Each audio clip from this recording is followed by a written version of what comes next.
Well, good afternoon and welcome to my first update for 2019. It's February, almost the end of February, and I hope you had a fantastic Christmas and break over January and that the year has got off to a cracking start for you all. Well, it's definitely been eventful from a market perspective. And last time I spoke to you was just before Christmas, and the markets were experiencing an extreme period of pessimism. It was off the back of concerns around US trade and China, Brexit, and the path of interest rates. Well, since then, there's been some significant commentary from the US Federal Reserve and their decision to slow down the rate of increases in interest rates, patience being the new word on that front, as well as to also pull back their policy of quantitative tightening, which was actually slowly removing some of the liquidity that was put into markets after the GFC when they printed money to support the financial system. So interest rates should stay lower for longer, and that has ramifications all around the world, including here in Australia. So as a response, the financial markets or equity markets around the world have had two really strong months in January and February. And with February just closed on the ASX, it has been the best month that the ASX has recorded since 2016. So a really big change from what we witnessed in December. And look, no doubt there are definitely risks still on the horizon, and we are very late cycle in terms of this bull run. But the overall thematic really at the moment is that global growth is still strong, but it's slowing. But growth is positive in the developed countries. There are certainly challenges in some areas in Europe and in China, but overall growth looks okay. And it's much the same here in Australia, though we are experiencing some different types of headwinds as we're seeing a cooling off in the property market. I wrote a little bit more about the property market in this update, so you can take a closer look at my thoughts in that regard as part of this newsletter. Overall, the Australian economy employment remains strong.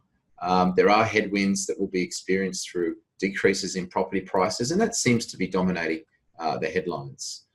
The Banking Royal Commission has certainly been a major event, and it's probably worth me spending a minute or two just explaining some of the impacts on that. Now, firstly, it was off the back of days and weeks of grueling interviews from Commissioner Hayne, which really revealed a lot of disgusting behaviour in the industry. And it's something that absolutely had to happen, and I think will benefit the industry in the long run. Commissioner Hayne released his report a few weeks ago, and it had 76 recommendations, and it looks like 75 of those recommendations are going to be adopted by both sides of federal parliament. So I'm going to touch on two. The recommendations around financial advice. It's probably worth focusing on that in regards to Commissioner Hayne's view on commissions and conflicted remuneration. Well, I'm pleased to hear that what he's recommended is that grandfathered commissions, these are commissions that are embedded in old products that have been paid out for many, many years to advisors and often not providing any service in return for them, are being cancelled. So that's a real positive. And also Commissioner Hayne has asked for a closer look at commissions across the board. This includes insurance and mortgage broking. And it's likely that trail commissions will be abolished. Now, I don't take any commissions in my business, and I actually don't believe in that type of remuneration. So I think reforms in this area are well overdue, and I'm glad to see the grandfathered commissions abolished altogether. It's actually amazing that there's a lot of financial planning businesses out there that still rely heavily on this type of remuneration. Now, the other aspect of the Hayne report focused on fees for no service. And again, some appalling behaviour was revealed by the institutions. Commissioner Hayne has come out and basically said that fees now have to be agreed each year in writing with clients. Again, I've written a little bit about this and the impact of the Hayne report on SMSF investors, and my comment there is, frankly, I can't believe it wasn't standard in industry practice in the first place. And I think it's just part and parcel of a professional relationship to sit down with your client and agree your fee structure and what's going to be provided for those fees. So definitely a common sense recommendation on that front. Look, there are many other recommendations in the Hayne report that I could go into, but I think what is going to come off the back of that is there's definitely going to be a lot of financial planning businesses that are going to need to change quite significantly their practices. We're probably going to see a lot of financial planning businesses sold and a number of them go bust. So the ramifications will be felt for some time ahead. My general feeling is positive that the Hayne report has been handed down. I think it will help the industry mature. And really from the perspective of my business, it's not really going to change the way that I operate and how I help clients such as yourself.